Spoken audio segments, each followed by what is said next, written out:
Grabe yung mga may sniper pala dito mga tol. Buti nakailag ako kanina, muntik na matamaan mo. Nakadapa lang yun sa mga puno ng kahoy, yung mga damo. O malas niya lang, inuputan ko. Hindi niya ako napansin. Sobrang init.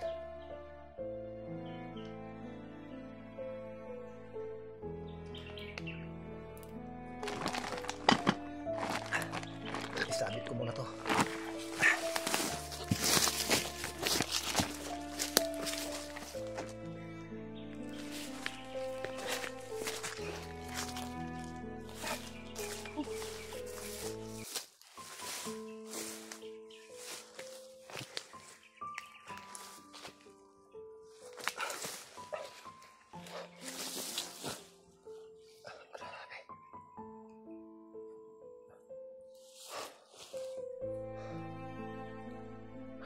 Sobrang layo ang nalakad ko mga tol. Hanggang ngayon ni isa sa mga kasama ko wala pa rin akong kita o nasa kupa. Pero yung bandido na sinusundan ko kanina biglang nawala. Muntik pa ako matamaan ng sniper ko. Malas niya lang, hindi niya napansin na bumaba ako, inikutan ko siya. Hindi lang nakuha sa video mga tol dahil natumba yung cellphone ko. Yung pagtalon ko, nalaglag yung cellphone ko.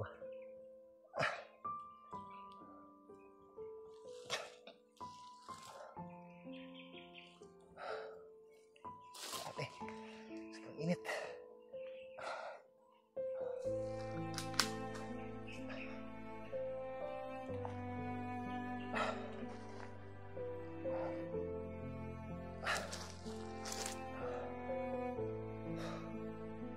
Nahilo ako sa init.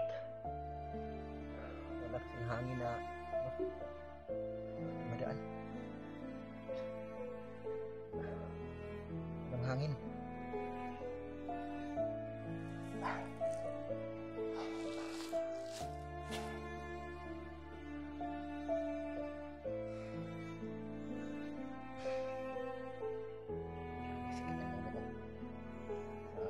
Sobrang init siguro tapos walang hangin. Tingnan nyo yung mga dahon ng mga damo, pati yung mga kahoy hindi gumagalaw, walang hangin.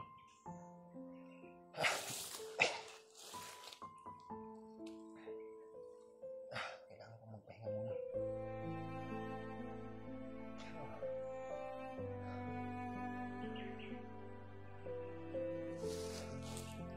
Kahit gaano pa kalawak itong kagubatang ito nga itong bundok na ito, hindi ko titigilan ito. Mapaaraw man o mapagabi, lalakarin ko ito mga tol hanggat sa makita ko yung mag-ina ko, hanggat sa mabawi ko sa mga kamay ng mga bandido.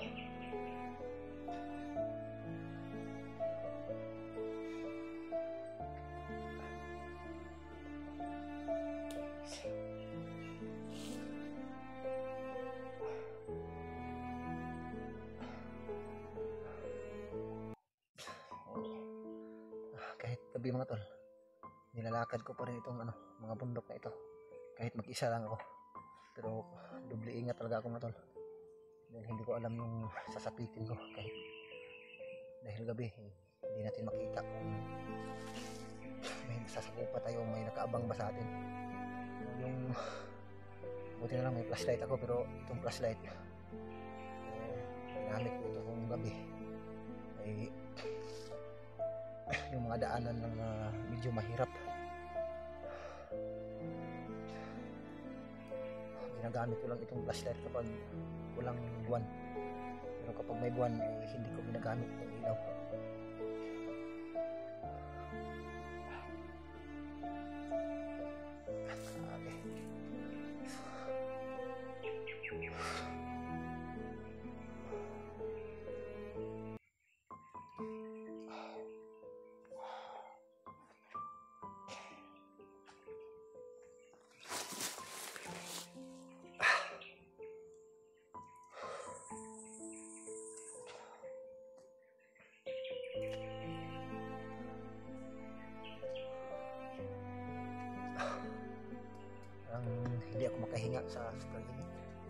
Sakit yung ulo ko sa init mga tol. Pahinga muna ako ng konti. Maya ialis naman ako.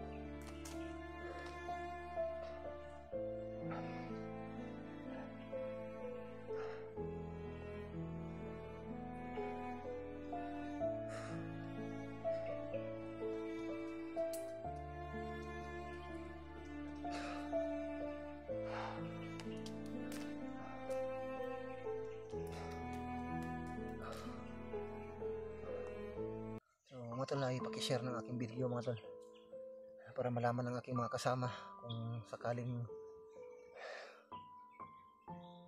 nagugutom sila, may dala akong pagkain. Sa lawak ng gubat na ito mga tol, siguradong matagalan kami, pero yung location na binigay ni Dave sa akin bago ko bumaba, pinag-usapan namin na location, pinuntahan ko pero wala na sila Dave doon mga tol. Binalitan ko talaga yung area yun. Si Dave at si Julio wala na doon. So, itong area na napasok ko, patuloy ko to mga tol dahil dito ko napulot yung buklit ng mag-ina ko.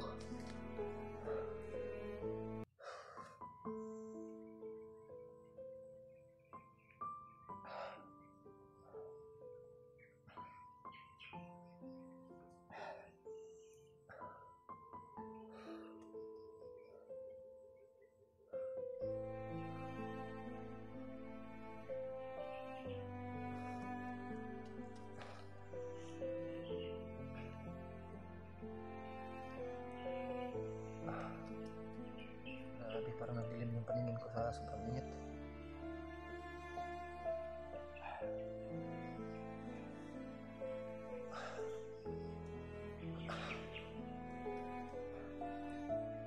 Buti na lang nakahanap ako dito ng mga kahoy. Nakapagtago ako dito sa ilalim. Hindi, mainit na pero hindi na masyado. Natabunan yung araw ng mga dahon ng kahoy.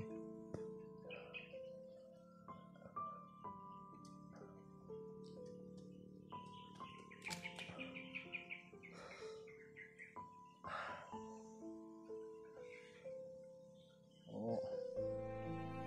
Nakalulungkot mag-isipin. Pati yung mga kasama ko ay nagkakahiwalay-hiwalay din sila dahil sa mga nangyayari.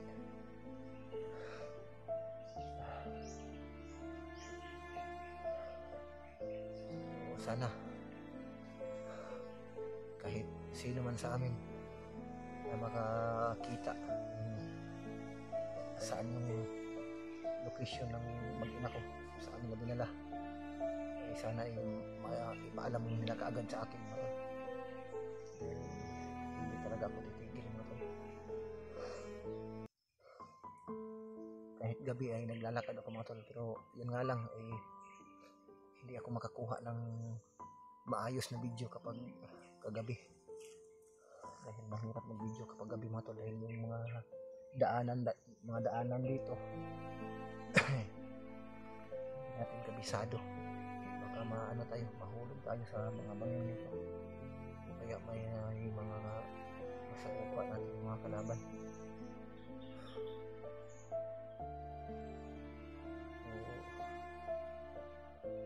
Kahit makapagpahinga o makatulog man lang ako ng 3 oras sa gabi,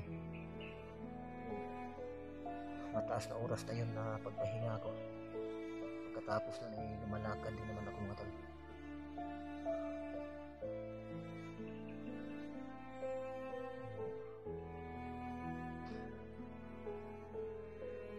Hindi talaga maalis sa isipan ko yung mga nangyayari mga tol, pero pinagsikapan ko naman na mahanap ko yung mag-ina ko.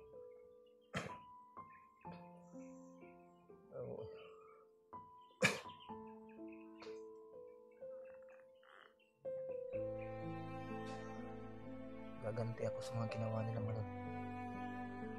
Kailangan ko talaga makahuli kahit isa sa mga bandido mga tol, para may makapagturo sa akin kung saan dinala yung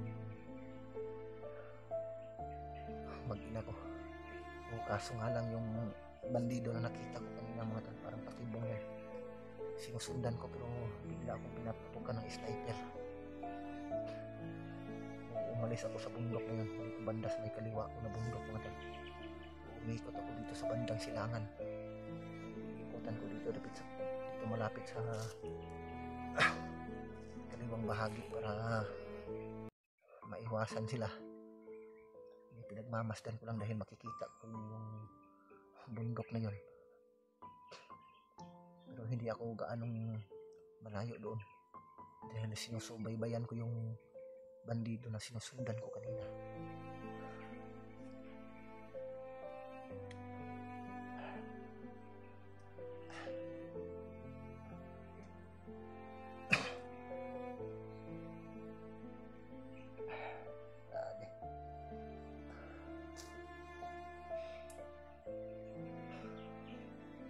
Buti na lang may munting ilog doon kanina. Nagpahingahan ko, nakapag-relax ko doon. Nakakuha ako ng tubig. Diyan, nakapag-ipon ako ng tubig mo tol. Kaso kung mauhaw ako, may magamit ako, may mainom ako. Ay, mahirap kuha ng tubig dito.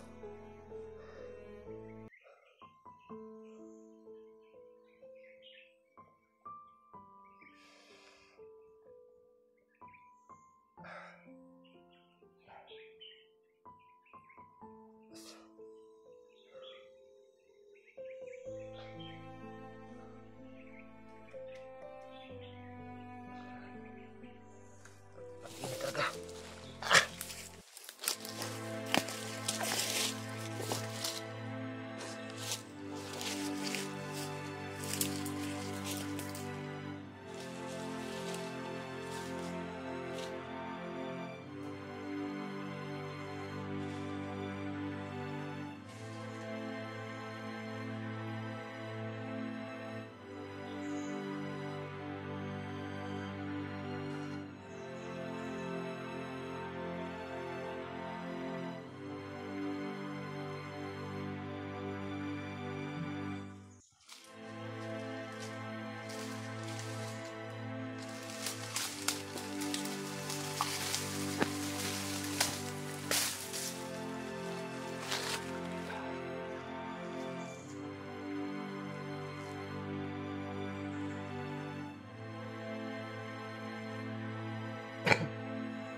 May ingay ng aso. Na dito mga tulay, may naririnig akong ingay ng aso na kumatawag pero medyo malayo lang. Hindi gaano kalakasan yung ingay ng aso mga tulay.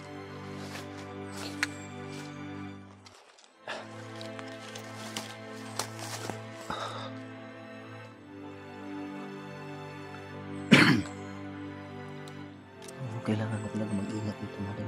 Hindi tayo pwedeng palalos-dalos dito. Planuhan talaga natin ng maigi dito.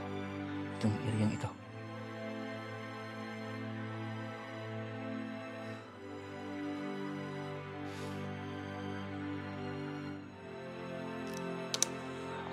May ingay ng aso banda doon mga tol. May ibon na lumalapit sa akin. Ang ganda ng ibon na yun.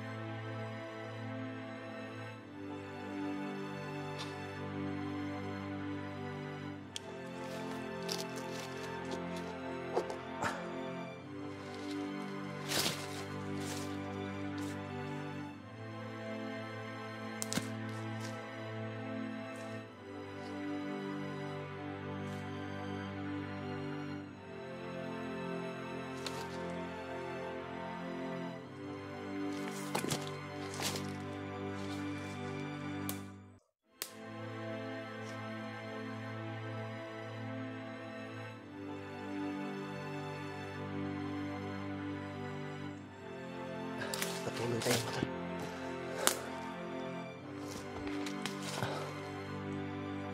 May mga narinig akong aso doon banda. Sisilipin natin yan.